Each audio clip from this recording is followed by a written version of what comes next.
Olá, meus amigos, sejam muito bem-vindos. Está começando mais um Atualidade Espírita, um programa do 8º Conselho Espírita de Unificação. O objetivo desse programa é a divulgação da doutrina espírita em todos os seus aspectos.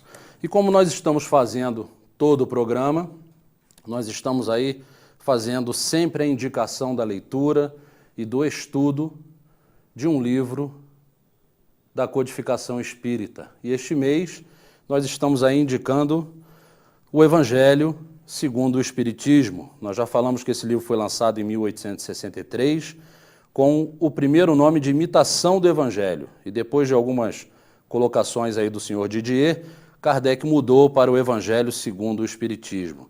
Nesta obra foram reunidos artigos que podem compor um código moral universal sem distinção de culto, ou seja, religião. Está ao alcance de todos, pois explica as passagens do Cristo e sua aplicação na nossa vida. Esse livro tem que ser utilizado na nossa cabeceira, meus irmãos. Ele é um livro para todos os momentos, momentos de dor, de alegria, de dúvidas. Ele traz para a gente sempre um ensinamento muito forte e que nos traz muita paz e muita esperança. E falando em Evangelho, hoje nós temos aqui o prazer de receber um irmão nosso, presidente da Associação Médico Espírita de Nova Friburgo, nosso amigo, Dr. José Henrique, médico do trabalho, orador. Seja muito bem-vindo. Muito obrigado por aceitar o nosso convite. O senhor que já é sócio aqui nosso, né, do programa. Carteirinha carimbada, né? É, isso aí. Eu que agradeço a oportunidade e parabenizar toda a equipe pelo novo formato. Realmente está muito bonito. Eu acho que é por aí, né? A gente tem que embelezar também esta doutrina, né? É isso aí. Nós precisamos renovar, né? Exatamente. Renovar. Bom, doutor Zé Henrique, nosso tema, a fé e o circuito da recompensa. Primeira pergunta, eu queria que o senhor fizesse aí uma relação entre a fé e o circuito da recompensa.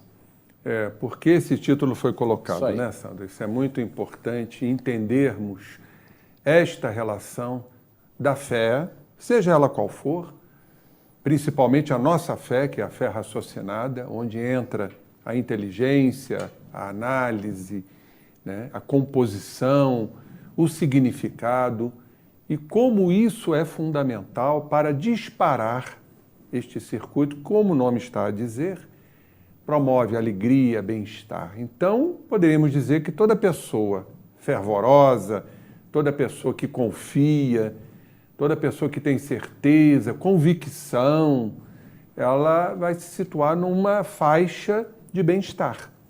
O que é o circuito de recompensa, em rápidas palavras, né? Daríamos para falar bastante tempo, porque teríamos que ter uma noção de neuroanatomia. São áreas cerebrais responsáveis por essa recompensa.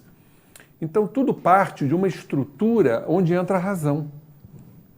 E a razão é fundamental para a própria compreensão da fé. Esta área, ela antecipa riscos, antecipa prazeres. Então, ela passa a ser importante na tomada de decisões, pela recompensa que isso gera. Então, veja bem como isso é fundamental. A partir do momento que eu antecipo um prazer, eu sei que vou chegar lá, que eu vou ter esta recompensa. Então, toda vez que eu estou neste caminho de fé, de certeza, de convicção, de raciocínio, eu vou estar antecipando um prazer, algo que vai acontecer. Seria a esperança no futuro.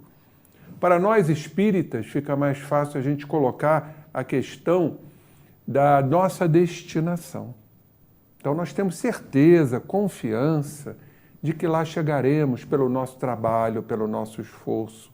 Não podemos ter esmorecimentos, porque eu sei que eu vou chegar lá, eu sei que eu serei um espírito puro como Jesus o é. Então isso nos motiva, nos dá uma confiança, né, para prosseguirmos na nossa jornada que nós sabemos que é de transformação. Isso é a fé raciocinada, que é exatamente antecipar prazeres, antecipar o que vai acontecer no futuro. Então, o que vai acontecer? Vai haver um disparo dessas regiões na elaboração de substâncias altamente positivas. Os neurotransmissores, a dopamina, que é responsável pelo prazer, a serotonina, que é responsável pelo equilíbrio do humor. Então, não vamos ter depressão. Olha só a correlação. Quem tem fé não tem depressão. E a depressão, normalmente, é a falta de fé. Então, isso é muito importante nós entendermos, porque a fé é exercitável. Né? Isso, é um exercício de inteligência, porque é um exercício da razão. A gente até estava conversando um pouco antes que a fé é como um músculo, né? Exatamente. Ela tem que ser exercitada. A partir do momento que a gente precisa levantar um peso, se a gente não faz nenhum tipo de exercício, falta força. Com a fé é a mesma coisa. É a mesma coisa. Ela fica paralisada, fica inerte, fica sem energia. Então, quando nós expandimos essa compreensão, nós vamos disparar esse circuito da recompensa. Seja, vamos dizer, uma fé ainda vacilante, a recompensa será menor, ou seja, uma fé robusta, onde a recompensa será maior e mais definitiva. Aí entendemos o que Jesus nos fala a respeito da recompensa. Esse já teve sua recompensa. Ou seja, esse está vivendo a recompensa material, momentânea, não é? Meteórica, impermanente. Agora, aquele que trabalha a fé raciocinada vai ter uma recompensa mais definitiva no seu caminho evolutivo. Bom, essa fé, ela é baseada na razão e seria a fé inabalável que o Allan Kardec fala?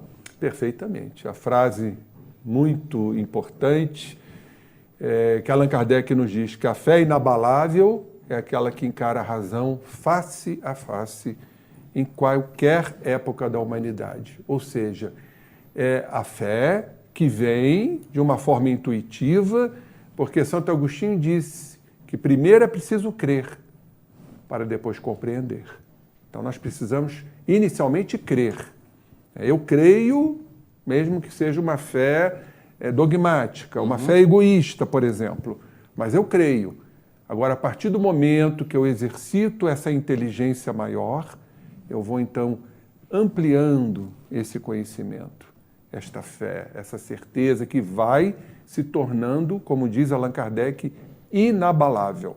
Ou seja, nada mais vai obstruir e abalar, né, a nossa fé. Pelo contrário, ela vai adquirindo cada vez mais força e se tornando até prodigiosa.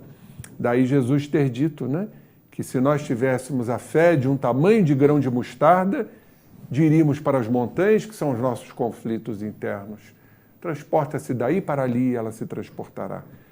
Então, fica a pergunta, será que já temos esta fé do tamanho de um grão de mostarda? Ou ainda ela é vacilante, bruxuleante, trêmula, indecisa? Então, precisamos exercitar a fé. E nada como o conhecimento e o raciocínio para que ela cresça, como você disse, para que ela se robusteça. Perfeito. E a fé raciocinada, ela pode ser encontrada na definição de várias línguas, doutor?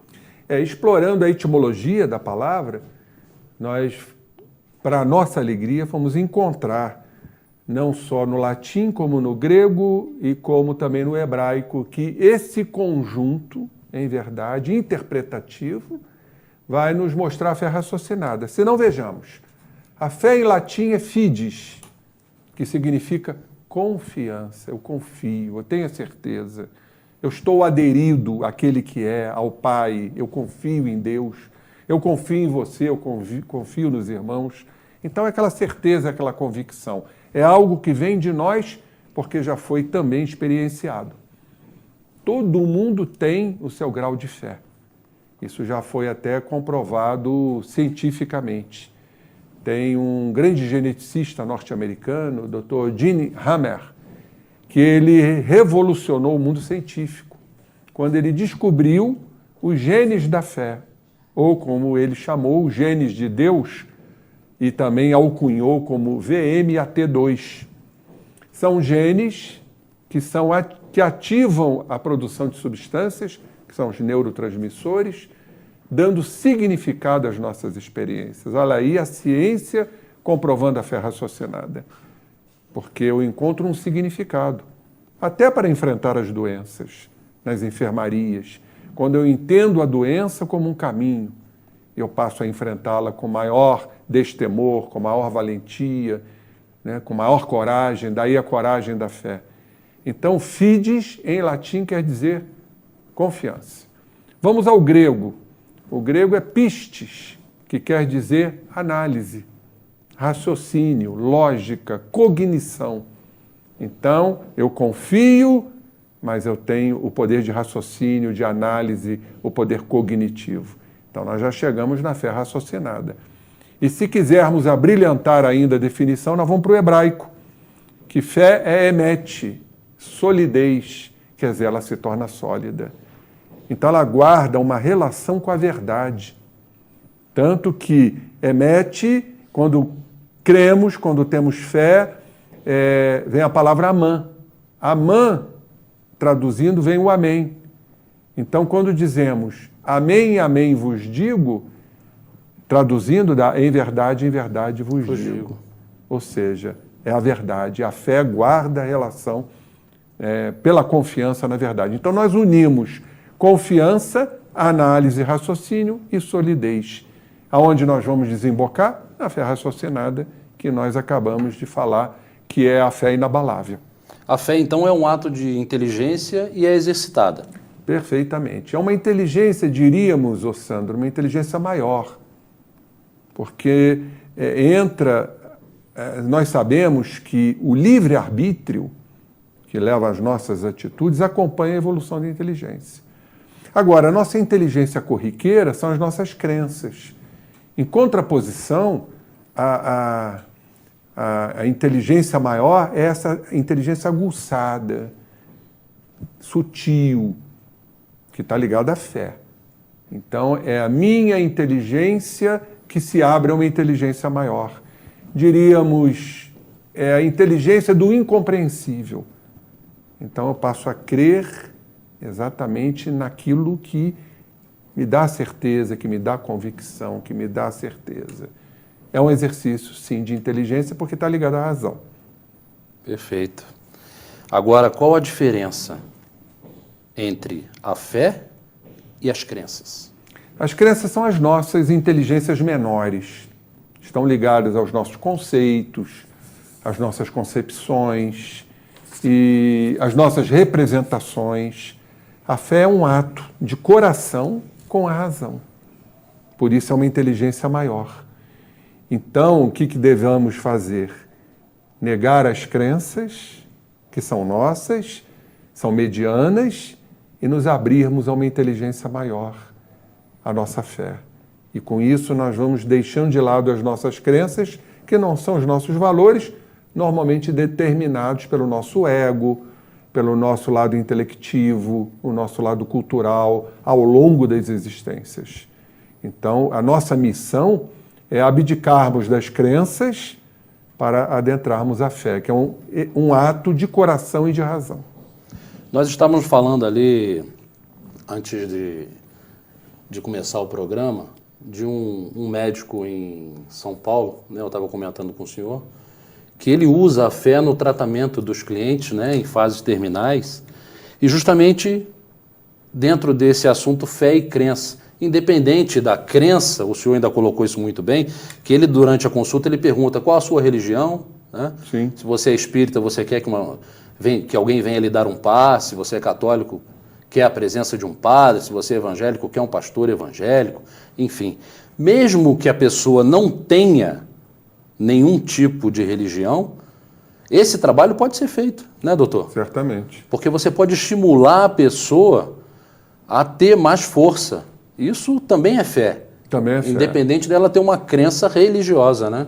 Aliás, existem trabalhos hoje muito profundos e magníficos nos Estados Unidos da América, um grande professor de psiquiatria, diretor de Centro e Religião da Universidade de Duke, nos Estados Unidos da América, em que ele trabalha em várias enfermarias com essa questão da fé. Então ele notou que 90% dos pacientes das enfermarias de cardiologia, de neurologia, oravam, ou como ele dizia, rezavam. E desses 90%, pelo menos a metade, 45% a 50%, né, sentiam conforto, esperança e significado para o enfrentamento de suas doenças, não se preocupando com a cura. Muitas curas ocorriam exatamente por conta disso. Mas é o significado da doença, que a doença veio para nos modelar, para nós repensarmos a vida. Costumo dizer que não há lugar melhor do que um leito de dor, para a gente fazer uma autoavaliação de nós, de nossas condutas, de nossas vidas, para o grande projeto, porque esse é o objetivo da vida, o objetivo da encarnação, a melhoria, a transformação. Né? Está lá na questão 132 do Livro dos Espíritos. Qual o objetivo da encarnação? Chegarmos à perfeição. E Jesus aponta isso, né? Sede perfeitos, como perfeito é vosso Pai Celestial. E como atingir esta perfeição? Só pela transformação. E como se transformar? Olhando-se. Não há outro caminho. É o autoconhecimento. Perfeito. Se eu não tiver esta sinceridade de reconhecer o seu lado humano, isso tem um nome, chama-se humildade. De onde veio a palavra humildade? Veio de humus. O que quer dizer humus? Terra. Reconhecer sua condição terrosa, digamos assim. Ou seja, de imperfeições, de falhas, né? Para que a gente possa, então, por esse raciocínio, por este entendimento, não necessitando muitas vezes da religião, desenvolver a fé e, consequentemente, os resultados que ocorrerão inevitavelmente. Olha aí, antecipando prazeres.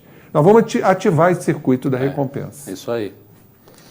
Agora, dor no corpo, embelezamento da alma, né? Isso já é um ditado que a gente escuta muito nas casas espíritas, né? A perda das crenças estão associadas a frases de Jesus que afirma que devemos negar a nós mesmos? Fantástico isso, né? A gente vê a ciência cada vez mais se conectando às escrituras, às frases de Jesus, porque exatamente Jesus aponta isso no Evangelho de Marcos. Aquele que vier após mim, negue-se a si mesmo, tome sua cruz e siga-me. O que Jesus quis dizer com isso? O que é negar-se? É negar suas crenças, seus valores determinados pelo ego. Abrir mão de seus valores. É a mudança, é a transformação. Sair daqueles padrões fixos que nós criamos, determinísticos, é isso e acabou, são as nossas leis, são as nossas crenças. Então Jesus apontou para isso. Negue-se a si mesmo, a cruz, que simboliza as nossas dores, o nosso realinhamento moral, e aí sim vamos seguir Jesus, dentro de uma fé raciocinada. Paulo, aos Romanos, nos diz: tens fé? Tem-na em ti mesmo diante de Deus. O que o apóstolo quis nos dizer com essa frase? Autoconhecimento. Quer dizer, ter fé em si mesmo é crer, ter a certeza absoluta daquilo que você é no momento, mas do que você poderá vir a ser. Esta é a fé raciocinada, que dispara o circuito da recompensa. Também. Vamos ser movidos por uma alegria no processo de transformação. Ou seja, eu me resigno diante daquilo que eu sou. Poderíamos dizer, daquilo que eu estou. Eu estou ainda nesse patamar, ainda nesta crença. Então, é a realidade. A física quântica também fala sobre isso. São ondas de possibilidade para transformar um evento numa realidade clara, quer dizer, algo que você se determina a fazer. A física quântica faz essa observação. Eles chamam de colapso quântico. É o despertar da consciência. Então, eu tenho fé que eu chegarei lá. É esperança. O que me faz cada vez lutar mais, perseverar, me sacrificar, não esperando resultados. Que esse é o grande problema, o imediatismo humano, né? Ficar esperando resultados para ontem. Isso é ansiedade, o mal do mundo moderno. O ansioso quer tudo para ontem, sofre por antecipação. Já aquele que tem fé já está no terreno da paciência, da tolerância, da calma, da serenidade, do saber esperar, sabendo que lá chegará. Ele sabe que tem certeza que vai alcançar. Essa é ter fé em si mesmo. Por que diante de Deus? São as leis de Deus. Né? Quando fomos criados simples e ignorantes, estavam lá as sementes, os germens da fé. Então, diante de Deus, é se alinhar na lei de Deus, nas leis que Jesus trouxe, que está no nosso Evangelho. É seguir Jesus, é negar a si mesmo, é abrir mão dos seus valores, ou seja, se entregar ao Cristo, né, como Paulo fez às portas de Damasco. Que queres que eu faça, Senhor? Ou como o próprio Jesus, né, falou para o Pai, Pai, a ti eu entrego o meu espírito. Maravilhoso isso, não é verdade? E muito profundo, né? E muito profundo. Bom, meus irmãos, nós estamos aqui nessa conversa agradável, nós vamos fazer um pequeno intervalo e já voltamos. Aguardem aí, por favor.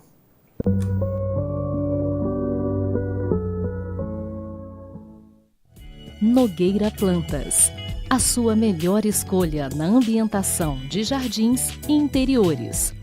O que você procura para dar aquele toque especial nos mais diversos ambientes ou simplesmente presentear quem ama.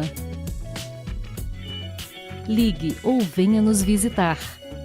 Nogueira Plantas, Rua Dom João VI, 475 no Cônego, 2528-3030. Estreia em março, o novo programa da TV Zoom. Um desafio sobre a história de Nova Friburgo.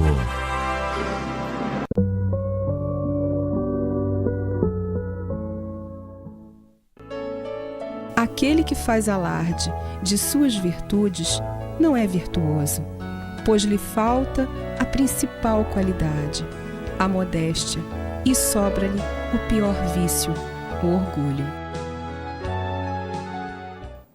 Bom, meus irmãos, estamos de volta, continuando aqui com a nossa entrevista, o nosso bate-papo com o doutor José Henrique. Doutor, Jesus nos fala que aquele que o reconhecer diante dos homens, ele também o reconhecerá. E aquele que o renegar, ele o renegará. O que significa essa informação de Jesus? Seguir Jesus. Reconhecer Jesus, nosso guia e modelo.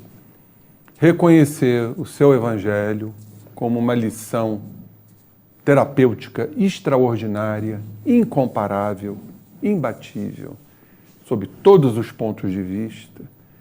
Então, reconhecer Jesus é seguir o Mestre, que significa seguir as leis do Pai. E aquele que não seguir Jesus, e temos diversos exemplos, inclusive na Bíblia, dos leprosos, do paralítico da piscina, de Marta, do jovem mancebo, daqueles que resistem à mudança, esses não serão reconhecidos. Quer dizer, não é que não sejam amados, não serão reconhecidos porque não reconhecem.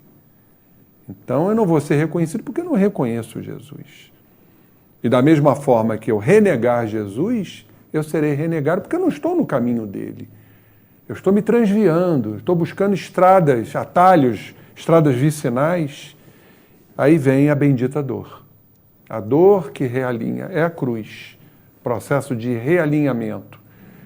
Pecado em grego vem de amartia, que quer dizer sair do alvo, sair da diretriz, da linha reta que nos leva até o Pai. Então, esses que não reconhecem Jesus, um dia vão reconhecê-lo. Normalmente pela dor, pelo sofrimento, pela amargura, né? Enfim, por tudo aquilo que nós sabemos, por uma enfermidade psíquica, física. E aí, então, naturalmente, eles vão buscar uma solução para as suas questões. Até os espíritos extremamente imperfeitos, né, que estão lá nas trevas, um dia vão ter que despertar, porque todos nós fomos criados para uma destinação final. Qual é? Chegar ao Pai. Chegar à perfeição. Perfeitamente. Paulo, aos Gálatas, diz: fui crucificado com Cristo. Assim, já não sou eu quem vive, mas o Cristo vive em mim. A vida que agora vivo no corpo, vivo-a pela fé no Filho de Deus. Está aí a fé. Explique isso aí para a gente, doutor. Que coisa linda isso, né? Paulo reconhecendo tudo, né?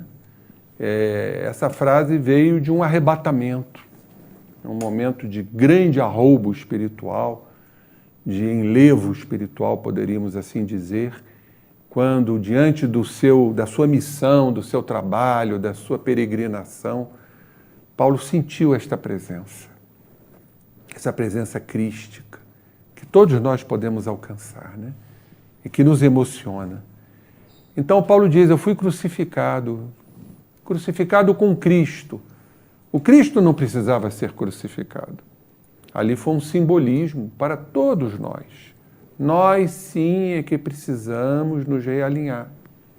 Nós sim é que precisamos estar na linha, porque a cruz é determinada pelo madeiro horizontal, que são nossas experiências terrenas, e o madeiro vertical, que nos eleva até o Pai.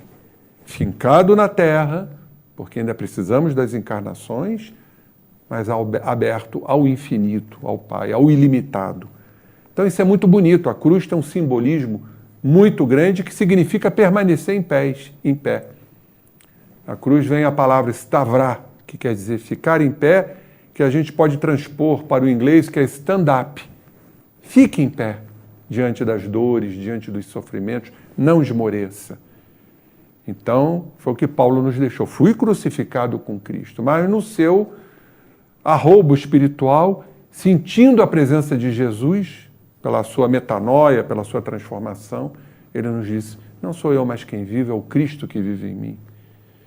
Então é a fé em Deus, no corpo, se expressando no corpo também.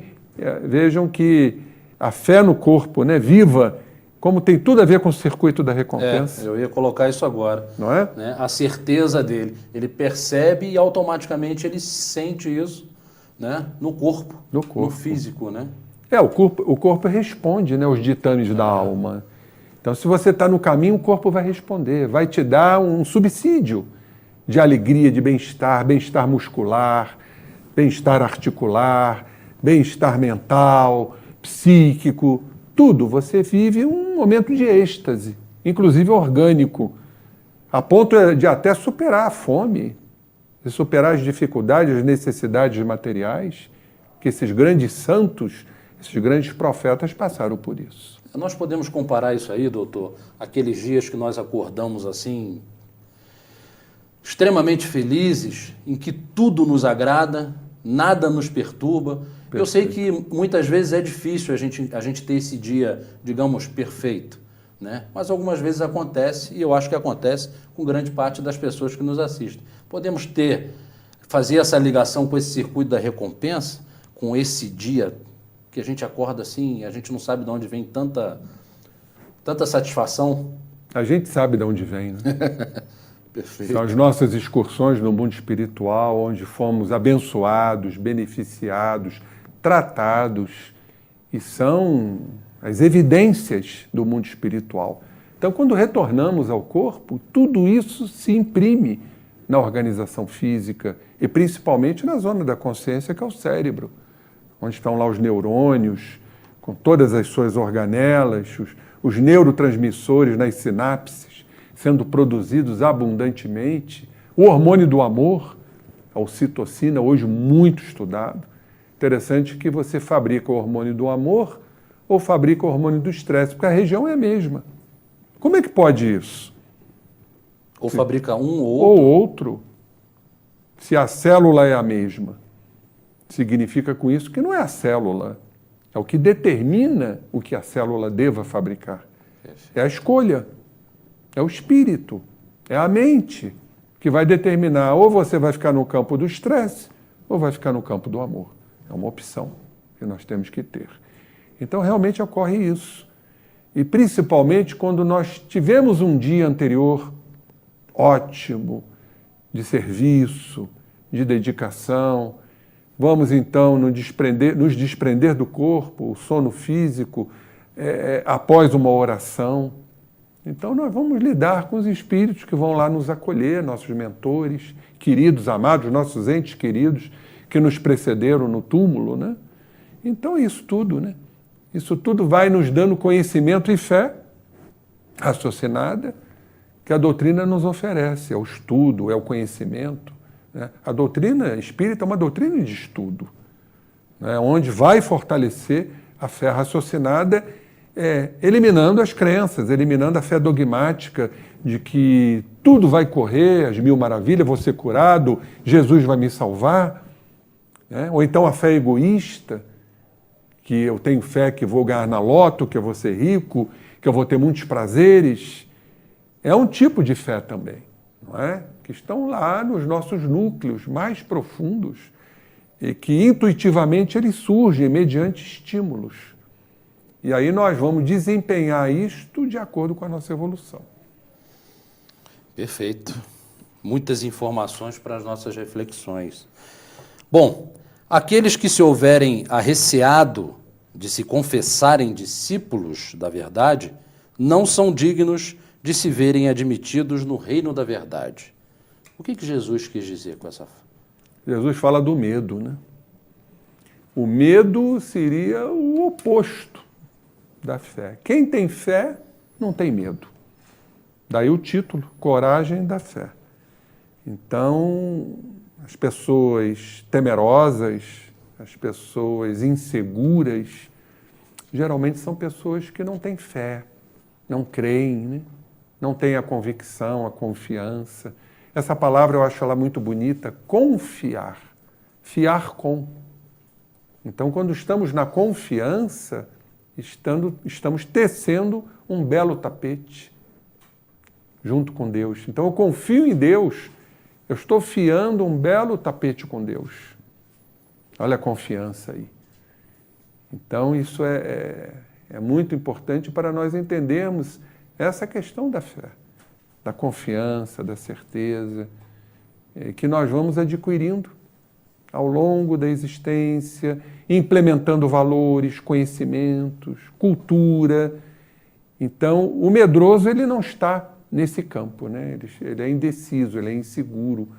Por isso que Jesus se refere àqueles que se arrecearem e que temerem, não são dignos de serem recebidos. Ainda precisam trabalhar essa coragem.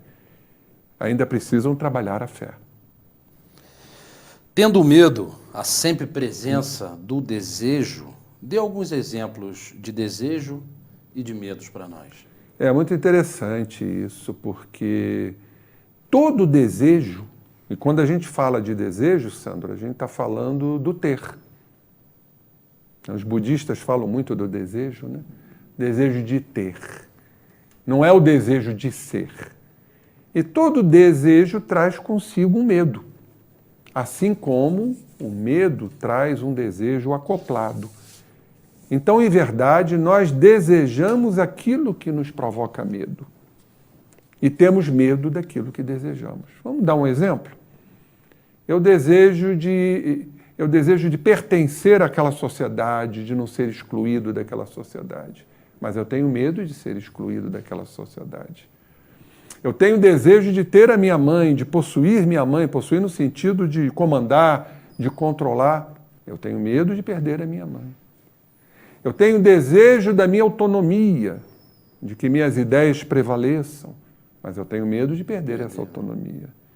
Eu tenho desejo do self, de penetrar em mim mesmo, de me conhecer, de abrir mão das minhas crenças, dos meus valores. De que eu tenho medo? De perder o meu ego.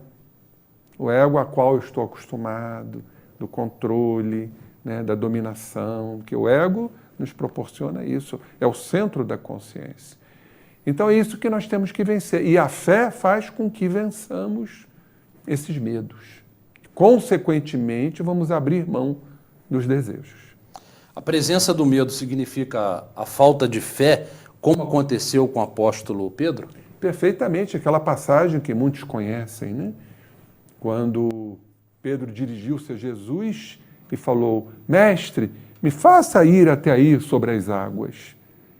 E Jesus falou: venha. Então Pedro, naquela fé, naquela coragem inicial, começou a levitar e volitar sobre as águas, que nós sabemos que não é milagre. A doutrina espírita, no livro dos médiuns, nos fala, né, das mesas girantes, das mesas que ficavam sobrelevadas, encostavam até no teto, porque há uma impregnação ali de um fluido em que a matéria fica mais leve do que a lei da gravidade. E para Jesus isso era muito fácil.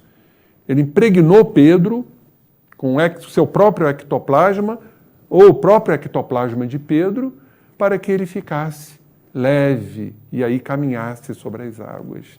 Então a doutrina espírita ela derruba qualquer ideia de milagre. Mas, diante da possibilidade de uma tempestade, veio o medo. Pedro ainda não tinha a fé robusta. Ele sentiu medo e começou a submergir. O que Jesus, olhando aquilo, disse e pensou, né? Ó homem de pouca fé. E Pedro gritou: salva-me, Senhor, socorra-me. E Jesus o socorreu. Mas isso mostra exatamente que o medo é o grande obstáculo da fé. Quem tem fé não tem medo, vai em frente. Ah, mas se houver o fracasso, se houver o desastre, se houver a vicissitude, isso faz parte da vida. Eu vou continuar no meu projeto de continuar tentando, de continuar lutando, não me importando com os resultados. O senhor pode citar para a gente alguns exemplos de fé? Sim, eu já disse mais ou menos, vou repetir aqui. A fé egoísta é uma delas, né? É a fé daquele que acredita que vai ficar rico, voltado para si mesmo, para os seus interesses, principalmente interesses materiais. Essa seria a fé egoísta. A fé dogmática, veja bem, isso tudo nós trazemos. Estão lá no que a gente chama de arquétipos. São as nossas experiências. Nós começamos a desenvolver fé, seja egoísta, seja dogmática, seja raciocinada, isso mais à frente com a evolução do espírito, a partir da primeira encarnação. Porque eu começo a adquirir certeza das coisas no dia a dia, no cotidiano. Então, inicialmente nós temos a fé egoísta, né? Ah, eu vou ficar rico, eu vou vencer uma batalha, eu vou conquistar aquela tribo, e aí a gente conquista pela força. Eu passo a adquirir esta fé egoísta. Ou então a fé dogmática, que Jesus vai salvar, que eu vou para o céu. É uma certeza que vem dentro de nós. É um processo chamado de processo intuitivo. Se é intuitivo, é uma força psicológica que nós trazemos pelas experiências de outras existências. Até que, com a evolução da inteligência, o crescimento da inteligência, vem o crescimento do livre-arbítrio, nós vamos adquirir a capacidade que está lá no Livro dos Espíritos, na Lei de Progresso, de discernimento das coisas. Do que é o bom, do que é o mal, do que é o certo, do que é o incorreto. Então é a fé raciocinada. A fé raciocinada já é o final da criatura, né, culturalmente já mais evoluída, intelectualmente, emocionalmente também, moralmente já em evolução, e aí ele vai cada vez mais solidificando, é o emet do hebraico, esta fé ao longo da sua evolução. Agora nós ficamos aqui imaginando qual seria a fé de Jesus, né? É a fé divina. É a fé divina. É a fé do eu sei. A fé de que não tem medo. É o país sem desejos e sem medos. Eu sei e acabou. Não há dúvida. Né? Não há dúvidas, em nada. Jesus sabia de tudo. Isso é muito bonito. Existe alguma comprovação científica sobre a fé? O senhor poderia nos citar uma? Eu citei mais ou menos do geneticista, né? Isso revolucionou a genética. Esse geneticista norte-americano, Gene Hammer, ele comprovou pelos seus estudos que todos nós trazemos genes. É um grupo de genes responsáveis, né, pelo estímulo e pela elaboração de substâncias, os neurotransmissores, os neuropeptídeos, que vão dar significado à nossa existência. Ora, se vão dar significado, há um entendimento em relação a isso. Então, a genética hoje, através do Dr. Gene Hammer, mostrou-nos, né, que todos nós carregamos genes da fé. Ou fé egoísta, ou fé dogmática, ou a fé robusta, a fé raciocinada. Isso vai estar de acordo com a evolução do espírito, né? A evolução espiritual de cada um. E realmente a desembocadura disso tudo vai ser a fé raciocinada, onde vamos entender, como você falou no início, é o exercício da inteligência. Eu me abro para uma inteligência maior. É a lâmpada que faz, é a intuição que faz brotar a fé, e aí vem o sentir a claridade dessa luz. É muito bonito isso. A fé encontra-se no inconsciente passado e migra para o inconsciente puro. Pelo reconhecimento racional da consciência? Perfeitamente. Perfeitamente. Então, todos nós temos fé, e como Hammer comprovou, temos os genes da fé. Agora, como ainda é uma fé pouco trabalhada, é uma fé vacilante, é uma fé egoísta, ela ainda precisa ser trabalhada pela consciência, pelo raciocínio. É o pistes do grego, a análise, e que vai desenvolvendo a confiança. E a partir do momento que vamos solidificando esta fé, fazendo com que essa fé cada vez mais prolifere, nós vamos nos encaminhando para a fé divina, as leis de Deus reconhecidas por nós. Por isso que Jesus disse, aquele que não me reconhecer não será reconhecido. O que vai acontecer? Esses núcleos vão migrando para o inconsciente puro, que é a presença de Deus em nós, é a certeza dele em nós. E é a nossa jornada, é a nossa caminhada rumo à perfeição. Quando lá chegaremos, com essa fé portentosa, que é a fé crística, a fé divina. Então, esses núcleos trabalhados, experienciados, vividos e transformados pelas nossas experiências, vão se agrupando e vão se incorporando à zona de Deus em nós. Isso é muito bacana, muito bonito. Em Hebreus, encontramos a frase: a fé é o firme fundamento das coisas que se esperam e a prova das coisas que não se veem. É uma frase da fé raciocinada? Perfeitamente. Está lá em Hebreus 11:1. A fé é o firme fundamento das coisas que eu espero. Ou seja, que eu tenho certeza. Vou ativar meu circuito da recompensa. Vou continuar lutando, vou buscando cada vez mais essa consciência. Então, eu espero. Agora, eu não preciso ter provas. Então, é a prova das coisas que eu não preciso ver. Não foi o diálogo de Jesus com Tomé? Creste, porque viste, quando mostrou as chagas. Mas bem-aventurados os que não viram e creram. Quer dizer, eu não preciso ver. Eu não preciso ver este copo de água para ter a certeza que é um copo de água. Eu já sei. Isso é uma convicção que eu já trago e que está lá nos refolhos da minha alma, nos meus arquétipos, como experiências vividas, nos campos intuitivos, nos campos da memória. Então, essa frase que está lá em Hebreus, na carta aos Hebreus, é extraordinária, né? É o firme fundamento daquilo que eu espero e eu tenho certeza que lá chegarei. Mas eu não preciso ver. Então, é a prova das coisas que a gente não vê, porque está provado. Perfeito.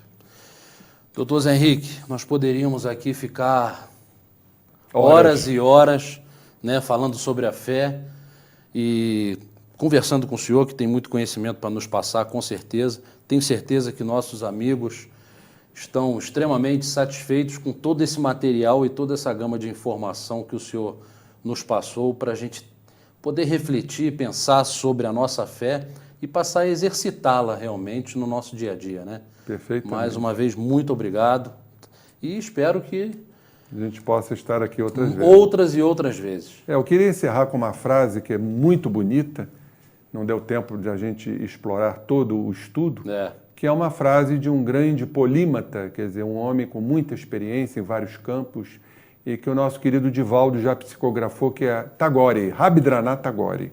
É um poeta bengali, lá da Índia, e ele diz com muita propriedade: a fé é um pássaro que sente a luz, embora a madrugada seja escura.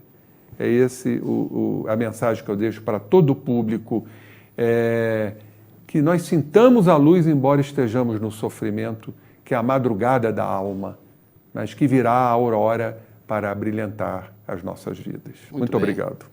E assim, meus irmãos, estamos encerrando mais uma Atualidade Espírita. Até o próximo encontro. Muita paz.